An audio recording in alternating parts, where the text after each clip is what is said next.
Welcome to saas.unbound, brought to you by saas.group. I'm your host, Nadena, and this is the show where we chat with inspiring founders and experts to get an inside scoop on how they made their business a success. And today with me is Guillaume Moubeche, founder and CEO of lemlist, the first email personalization solution that automatically generates personalized images and videos for email marketing campaigns. That was a mouthful. They bootstrapped it from $0 to $20 million in ARR in 5 years while documenting every step of the way. But hopefully there is still some questions that were unanswered, and I'll try to ask them today. That's awesome. So, Thanks a lot for welcome to the the invite, show. Anna. Sure, anytime.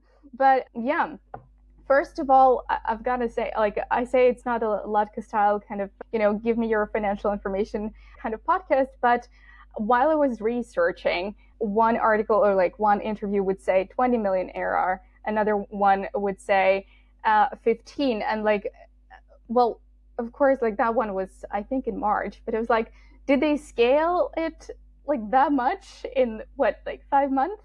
So what is true here?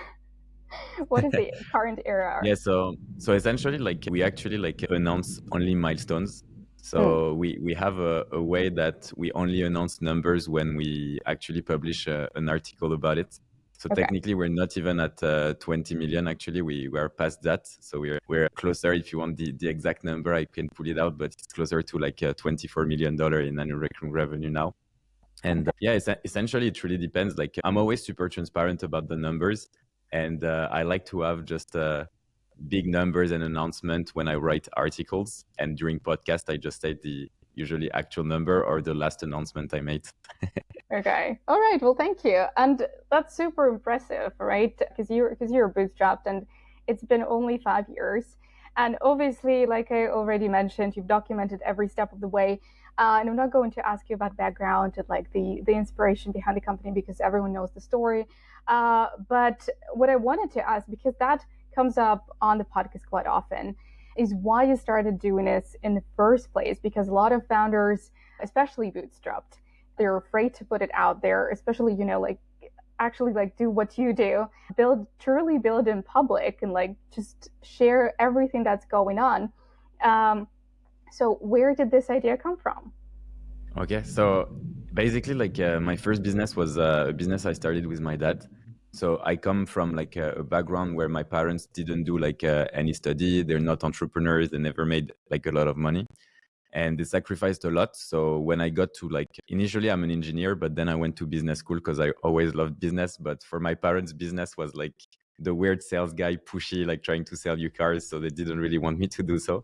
And eventually, in business school, I was like, okay, I need to make that investment worth it. So I'm going to launch a business on the side and learn as I go.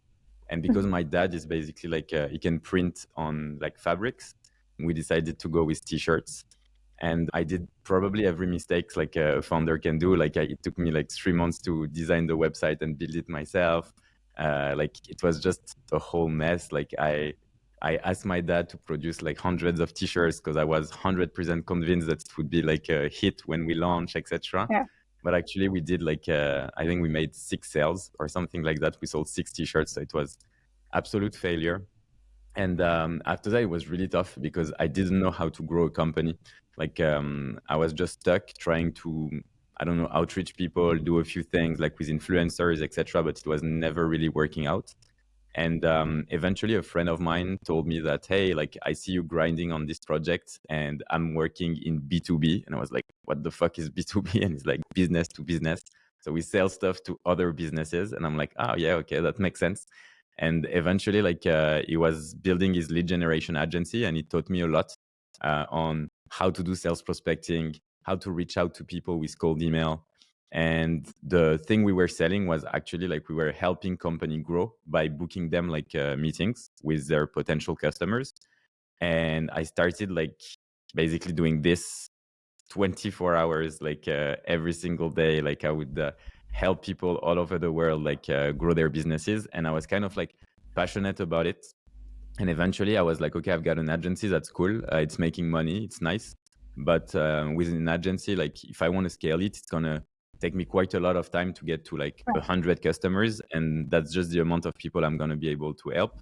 However, I do believe like sales is all about relationship. It's all about personalization. It's all about intent. And when I was looking at the tools on the market, I felt like there were a gap. So I was like, okay, I'm an engineer initially. I want to do something that scale. Maybe it's time for me to launch a SaaS.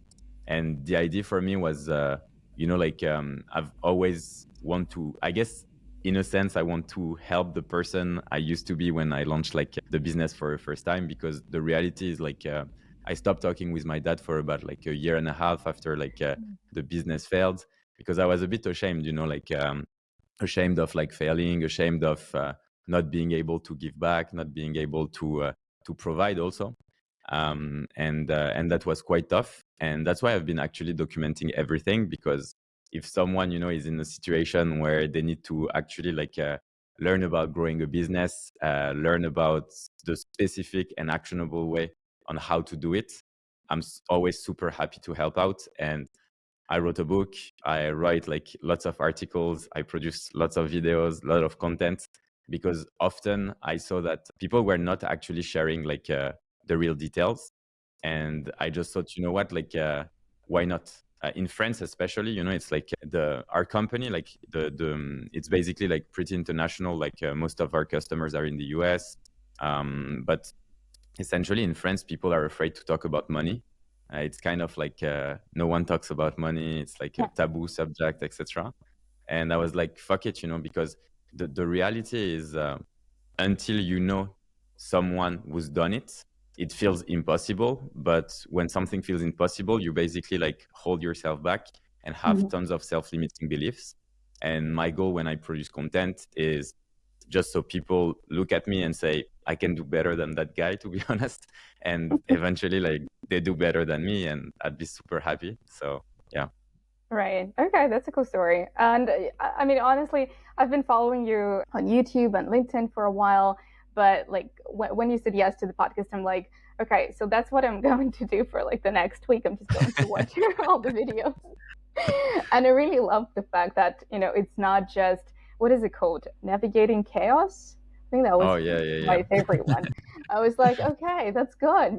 Everyone, like, he's talking about the failures and, the narrative on Twitter and on LinkedIn. It's just, oh, we raised and like we got 1,000 customers and like everything is just butterflies and rainbows. And it gets you anxious. Like even Yeah. for me, I'm not a founder, I'm just a content creator, but it's like, oh my god, like they got so many more listeners or like so many more downloads and just you're just like, oh, maybe I'm not cut out for that. But it's good that you shared even the failures. And one of the scenes that actually got me was when you were talking about Lem Show and about the Mm, guys that helped make it happen, like your video guys. And at the end, you were talking about the fact that they left, and it was a big failure, and everyone was kind of disappointed, of course, that it never happened. But then you gave a shout out to them, and I mm, was like, oh, but that's nice. And I just started, you know, kind of analyzing everything that you're doing for the team and like empowering them to go and be content creators, to go and have their own voice. Because for a while, because like obviously they're circulating on LinkedIn and I see a lot of their content. At first, I didn't even realize that everything was connected. I thought, oh mm. my god, they're just creating such a cool content, and then it all just got together like a puzzle. But anyway, also another question about that, right? So how did you decide that everyone in the team is going to be a voice of the company? Because you're growing super fast, and at first it kind of feels like, oh sure, the more reach, the better. But then since the company grew so much, there's more at stake. And what if they say something that is not correlating with the company culture anymore, and so on. So like, how do you avoid that kind of fear, and how did you start it in the first place? Yeah, it's a good question. Actually, like I never really understood why people were like so scared, of investing in people in their team. Like if someone want to leave eventually, it's like they're gonna leave. But for me, it's the same thing. Like, okay, I know we should not do like this type of comparison, but I think it's a good one. it's like in a relationship. Like if you start dating someone and you're like, okay, I'm not going to invest, like all my heart, all my soul in the relationship, because eventually, like if they leave, I'm just going to be left with nothing.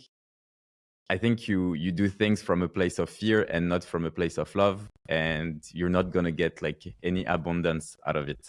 Yeah. And I do feel like with a company and your team, it's exactly the same. Like people, like I hire them because I want to work with them, because I feel I can teach them something. And eventually in the long run, like let's take the worst case scenario, and like the worst case scenario in people's mind, because in my mind it's not such a worst case, but it has happened where I've trained people to build like super strong personal brand. They become like international experts on a specific topic, and they learn that really like from me spending time like rewriting their content, helping them out, etc. And eventually they left. But is that an issue? Not really, because for them first, they know where they come from. And eventually, like when they get to that stage of launching their own business, growing like multi-million-dollar startups, they are part, of the lempire family overall. And for me, it's exactly the same as like PayPal. When you have PayPal and, like the former employees are building like something great, it Mhm. always like shine back on PayPal. And for me, it's exactly the same, like eventually people, when they look at your profile and they see where you worked, it's also like good traffic for what we do and good awareness.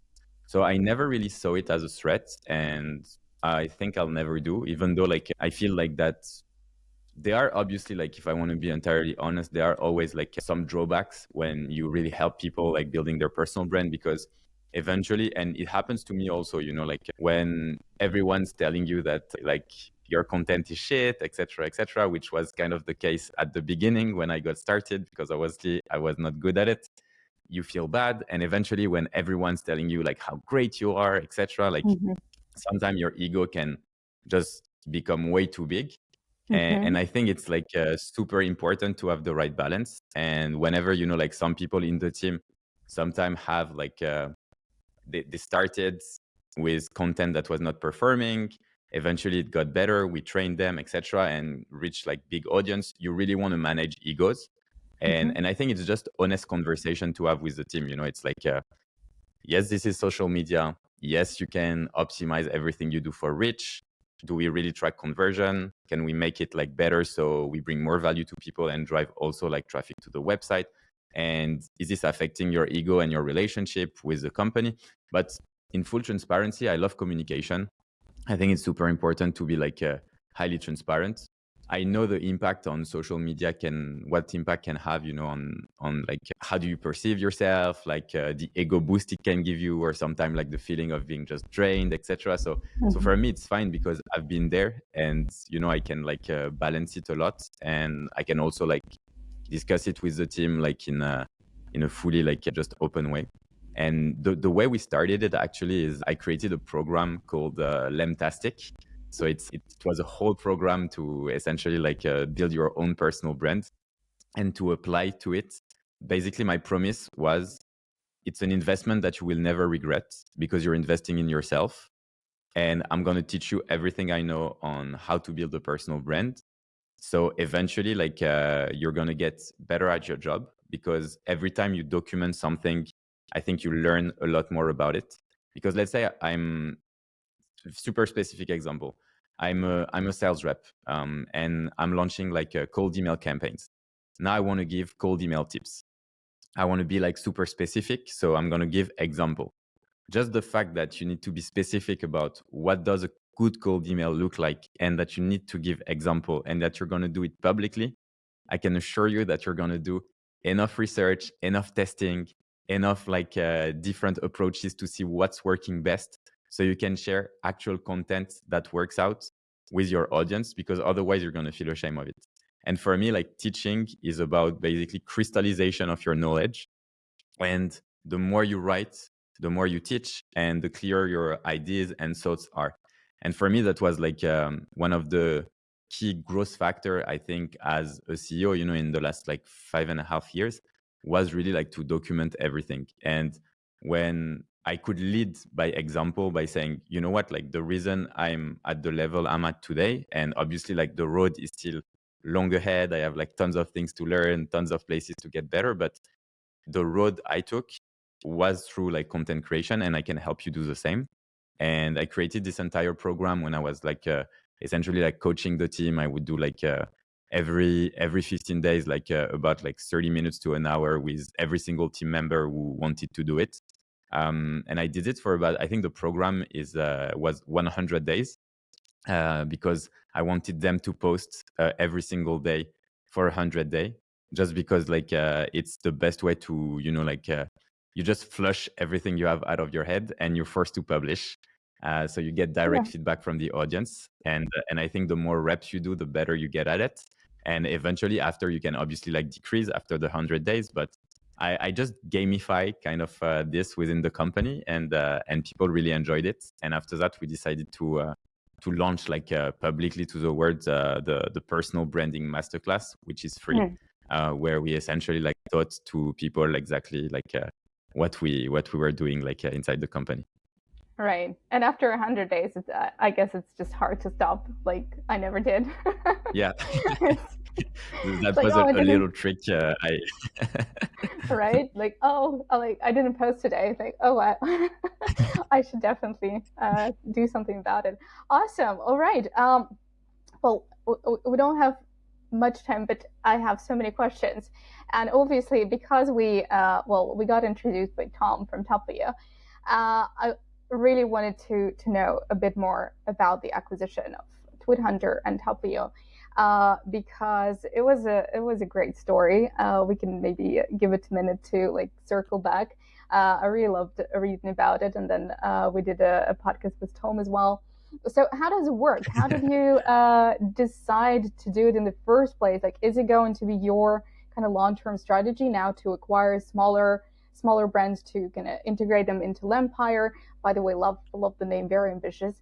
And or like, what was it? Was it like a test? See, like if that is going to help with reach or whatever the idea was. Yeah, I think like overall the goal of the company is to really help people and businesses grow, and to do so we want to build like the best software like for it. And if we see an opportunity to acquire like a SaaS business that fits in our ecosystem, we will do it. I believe like that sales is really like dramatically changing, and the reason why I believe so is we're seeing like a lot more creators out there. We're seeing a lot more people creating content. And the reality in business is people want to overcomplicate things. But for me, business is all about trust. So if you look at any B2B software company, basically what you're selling is you're either like making more money to people or you're helping them save time. So it's like either like productivity or money. If tomorrow I tell you like, hey Hannah, like if you give me like $10 today, in a week I can give you $100 back. Uh, Technically, like you're gonna say yes if you trust me, but if you don't trust me, you will probably say no. And when I look at trust, for me, it comes down to basically like three factors. One, it's the emotional connection.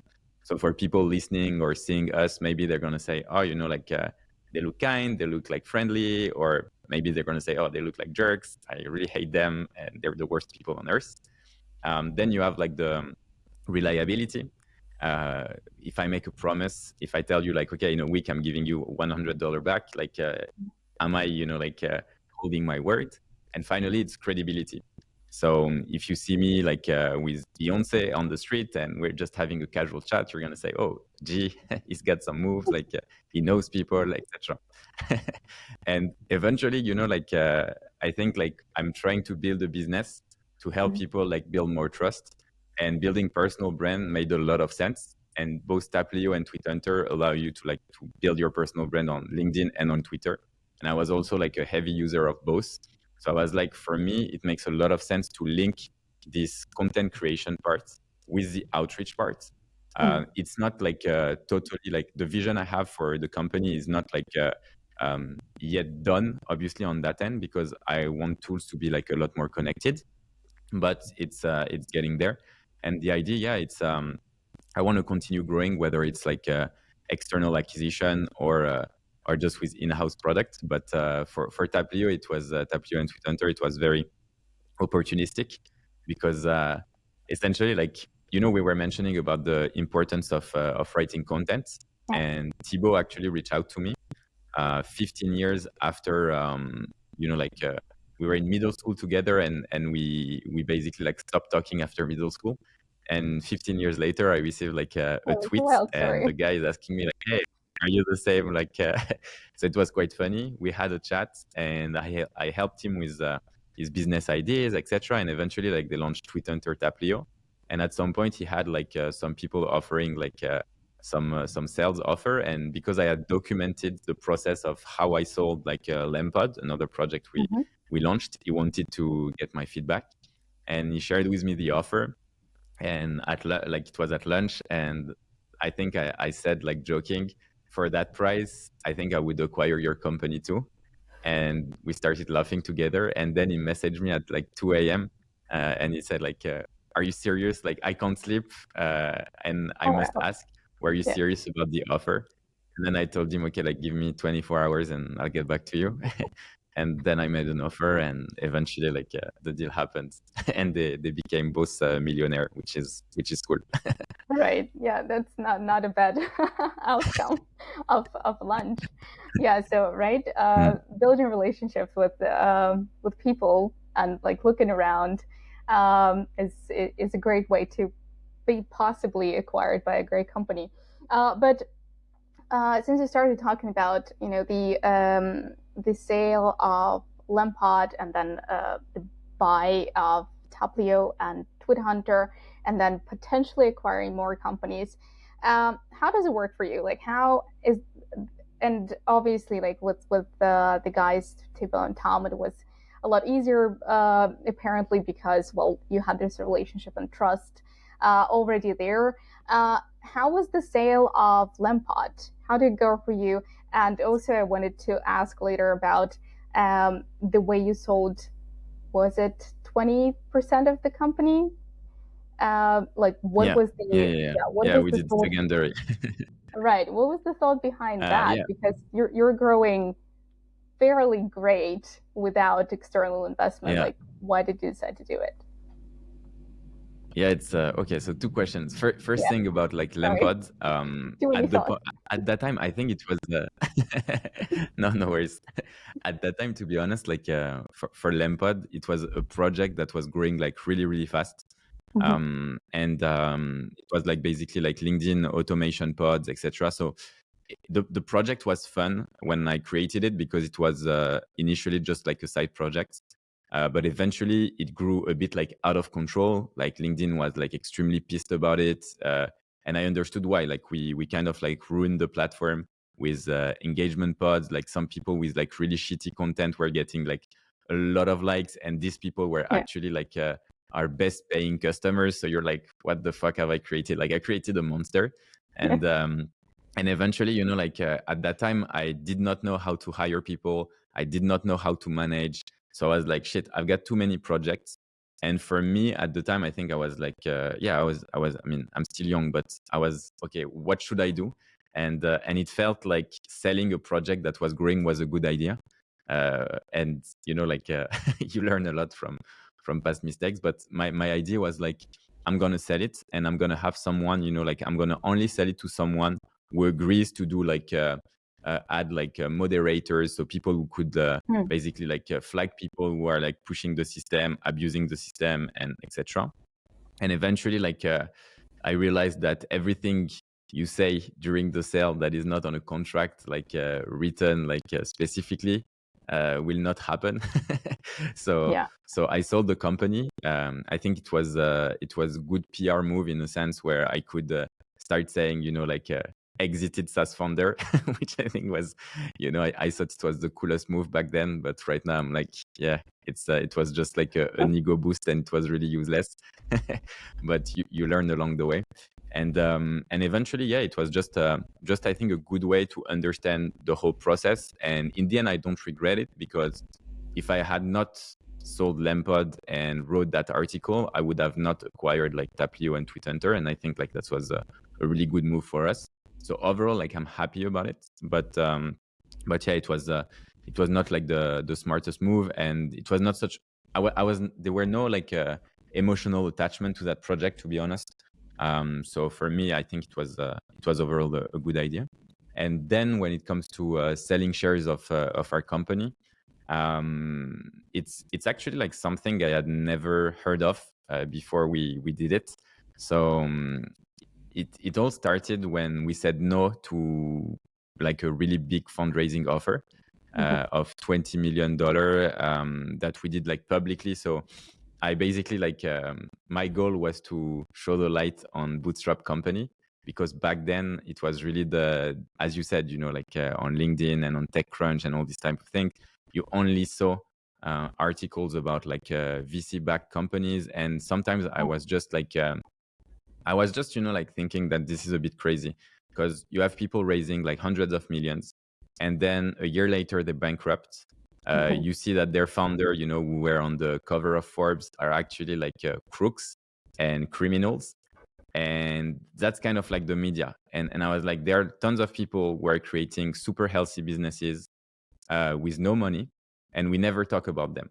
And the reality is, I come from like very middle class family. My grandparents were farmers, etc. So for me, I know a lot of people don't start their company and don't start their startup just because they believe that to start a company you need a lot of resources. In the end, I started Lemlist with $1,000, but to do so, I had to kind of like remove a lot of self-limiting beliefs I had. And I just thought, like if we can say publicly that we're going to raise money, we do the entire process. So we show like the insider's view. And eventually, if we get an offer, we're going to say no, just to show that you can bootstrap a company. So that's what we did. It got like huge PR cover in France. It was like pretty big.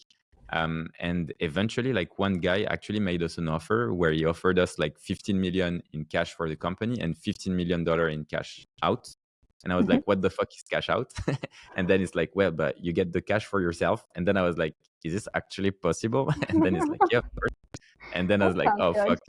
So yeah, but I said no still because I had my plan and I didn't want to like move for my plan. So I said no to that offer. But a bit later, I got like back in touch with them. And then they said like, hey, we could also do like 100% secondary, which means that the cash will go directly to your pocket 100%. And that way you stay also like bootstrapped in a way that you didn't injected money in the company. And I'm like, okay, like I'm good with it. And for me, it was also like, I think like money is very like psychological, in a sense that when you are working on a project and 100% that your family like can retire, that you have enough money, because I'm not like a big spender, I'm not gonna go like in nightclubs and just like take tables with like tons of like, I don't know, like that's not my style. I'm pretty So like no, chill no guy, normal Ferrari guy. I like after after a cash yeah, in. no Ferrari. Like I ride a bike, like I like hiking. So I go sometimes with my tent. Like it's very like cheap holidays, but I like nature, these kind of things.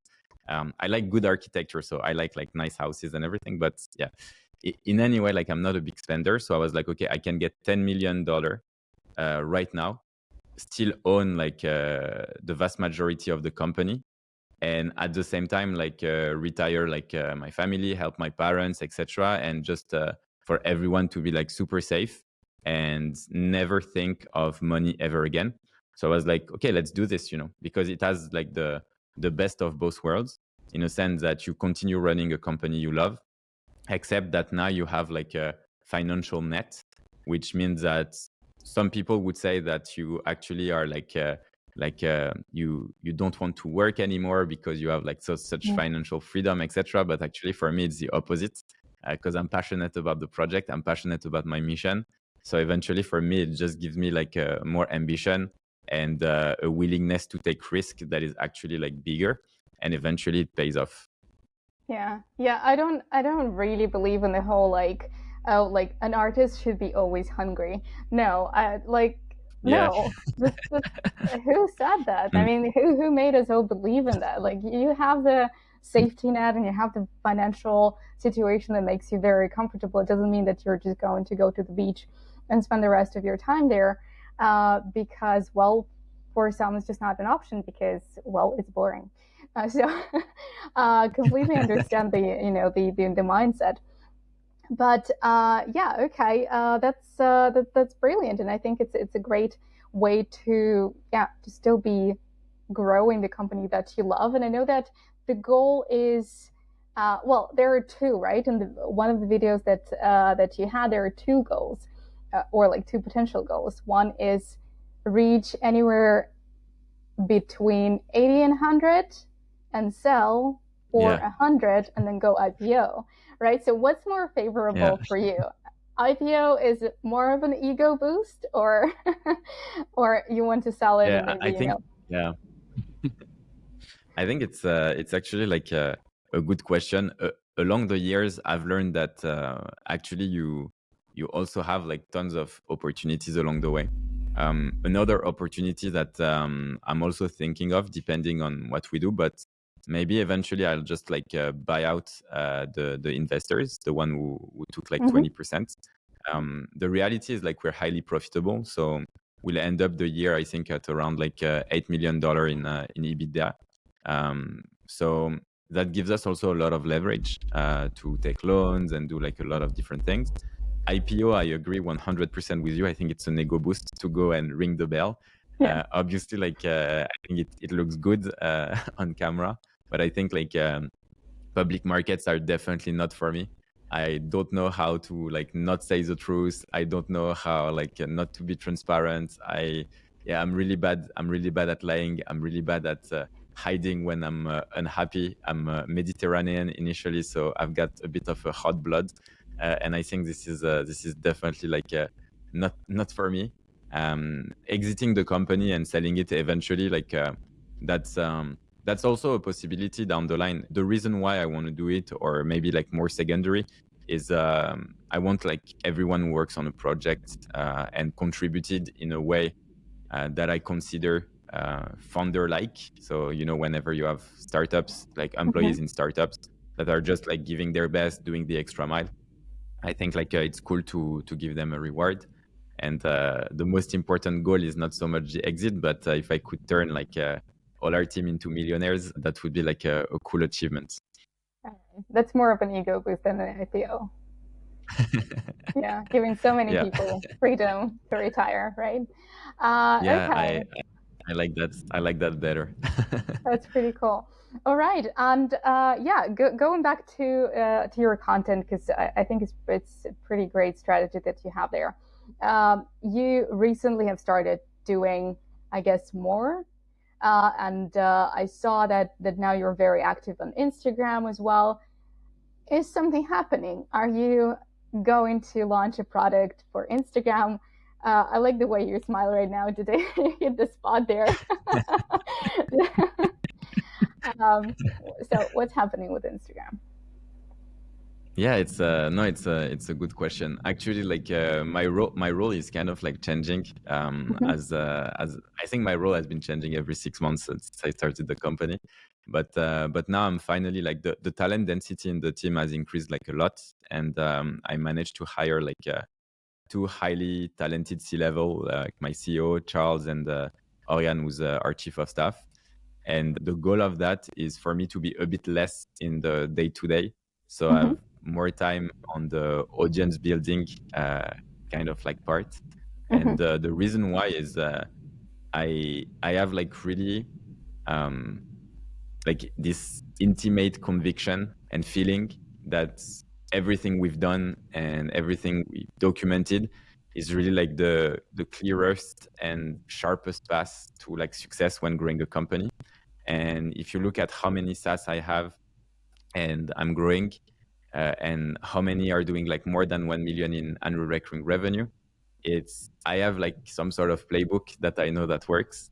And I know a lot of people are struggling. So my goal is to create like really the biggest audience possible and providing like content like for free. I don't want to sell like master classes, even though like I might do it eventually, just because like as a test to see if whenever I sell master classes, people are more involved, or whether or not like it's still like an internal debate. But overall, I want content to be free because I like when people can just access something and get value out of it. And eventually, like, my role is just to teach people how to grow businesses. And I think it's something I just love doing, because I love to take like complex topics and try to break them down into like simple things. And this is really like my passion. So I want to focus on what I love and what I'm, I think, good So at. I'm product or not sure. not? You're not answering my And question, Guillaume. so I'm not building a product on Instagram, if that's the Okay. question. Okay. But I just want to grow my audience on like various platforms, because on Instagram I'm attracting different people than on LinkedIn. Same on TikTok, I'm attracting different people. So the goal is like to have a global audience and just try to put people into places where they can kind of like learn and discover new things. All right, cool. And yeah, going back to content a little bit, and just because I got super pumped about Lem Show when I was watching the Navigating Chaos series, are you planning to do something with it eventually? Like, I don't know, release a couple of series, like just tell whatever story there is that you've already shot. What's your plan there? Yeah, it's something like no, emotionally speaking, it was like really tough. I could give you like more insights of recording, Off the record. but Sure. of the record, yeah, like when we stopped the recording. But no, overall, I think like Lem Show will never be released. But yeah, it's just something that's a bit sad. Yeah. Yeah, that's true. No, I mean, there are many questions about it and around it. I'm not going to maybe ask them on the show because they could be very emotional. But yeah, okay. So I just got a couple more questions. The usual ones on saas.unbound. First one is, and yeah, there on Navigating Chaos, you said that Lem Show is the biggest failure, but maybe not. What's so far the biggest win and the biggest failure, or biggest challenge? I don't know. Maybe not a failure. The biggest challenge we had as a company, like from the start. Mm-hmm. Or maybe for you as a founder, because well, you're pushing yourself, putting yourself out there. You said you're an introvert. I have very hard time believing that. I mean, talking to you right now. So how is that going? Yeah, Is we're that still a behind the challenge? screen. That's fine. Yeah. But yeah, what's the biggest one? No, I think the toughest part, to be honest, is like holding like the really like long-term game, because the reality is like no matter what company you do, I think the effort it takes to put it out of the ground is the same. So for example, like I've got friends who open restaurants and they really work their asses off, like, and they work exactly the same as when I was working on my startup, like in the early days. But the reality is like a restaurant will be able to like give you, I think, just a specific outcome, and a SaaS is maybe like 1 billion times like higher in some cases. So the reality is like what you work on is always more important than how hard you work on something.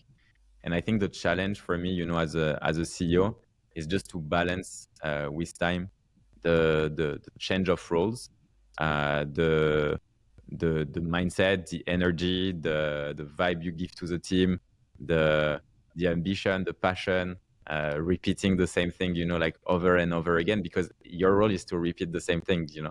And the reality is like, for me personally, like I have like a lot of, I love to learn, and the reason I love to document things is not because I want to build like the biggest audience possible. It's just because like I know that when I document, I learn faster, and that's what I love the most. It's not so much that I love to teach; it's more than I love to learn, and I know that to learn a lot faster, I need to teach. So Okay. the reality is like sometimes it's a bit tough because I think when you have like a big audience, and I'm not like in the millions, but I have like, I don't know, like a couple of hundreds of thousands of followers on Instagram, across all social network, maybe like close to 500,000, I don't know, a bit less. But the reality is like it can change a bit the view people have on who you are, and that's not like I think that's not the most enjoyable part. Like I like to be like unknown, but yeah, I don't know. What's the biggest win? Biggest win. There are many biggest win. I'm really bad at celebrating wins. This is something also like that I need to work on. To be honest, like every time we reach like a really like crazy milestone or something that felt like impossible to reach, my mind is already like to the next stage. So I'm never like content, which is something I need to work on. But the biggest win, I would say, is to be working with a team I love, with a great atmosphere, and doing things I love. For me, like this is just the biggest win, because we know that by doing things we love, by doing things with a heart, we're actually impacting like tens of thousands of people's life. And for me, like I don't really care about like the money in itself, but I know that our ARR and the revenue milestone actually like translate into how many people's life are we impacting, and our community, the messages we receive daily of people who either launch their business and find their first customers with lemlist, or who basically like grew their sales team and their businesses also with lemlist. It's like it's insane, and all these love messages we receive just make me want to continue. It's like a huge fuel and a huge boost to keep going. And well, the last question then is a hack. Is there a hack to, I don't know, to maybe keep going, keep grinding after 5 years? Well, obviously, you feel fueled and you feel happy that it's successful. Then, well, become successful, and then everything is easier. That's the hack. But I don't know, maybe a hack to being, well, at least now, a solo founder, and again making the tough decisions and navigating the team and everything. So what's your hack with lempire? Yeah, my hack, to be honest, is just to do a lot of sports. Like if you can do sport, like do sports. Be like conscious of your body, of no matter what you like to do, but try to exercise like daily. I think it's pretty basic, but most people like don't do it because they are like again, like if you are listening to this podcast and you're like, yeah, but I work so hard that I don't have time to work out, then open your phone. Like if you're on an iPhone, go to like your phone settings, and you're gonna go to like screen time, and look at screen time and average screen time, which will tell you like how much time you're spending on your phone each day. And you will see that that number actually is probably too big, and that you can spend 1 hour exercising, whether you just walk, you run, you go to the gym, you do whatever you please, but do it. I think it's just the best way to have good sleep. And with good sleep, you are like a lot better, happier, and you just live like a more like, I think it's like, it's becoming a hack, but I think it's just like the most basic stuff on earth, like, and most people you try need to just remember that. Yeah. The most basic stuff. You were training for Ironman, right? How's that going? I haven't started yet. But yeah, and that's a wrap. And that's a wrap. No, I it's the thing is like I'm going to South Africa to do like a training camp. And if I like it, I will train for an Ironman. But I do I do sports like quite a lot. But yeah, it's gonna be my new challenge for 2024. You just called me out like this. Yeah. Sorry. I wasn't ready for it. Now I'm sweating a bit too much pressure. Yeah. It was a blog post in March, so I thought it's actively going. Sorry, I caught you. He's not doing it. It's his hand, but he's not doing it. All right. Well, thank you for being honest. Thank you for the transparency about everything you're doing in lemlist. It's super interesting to follow this journey, And hopefully, next step, next big milestone, we'll get to hear about it on the podcast again. Awesome. Thanks a lot, Anna. I had a great time. Thank you, Guillaume, and take care.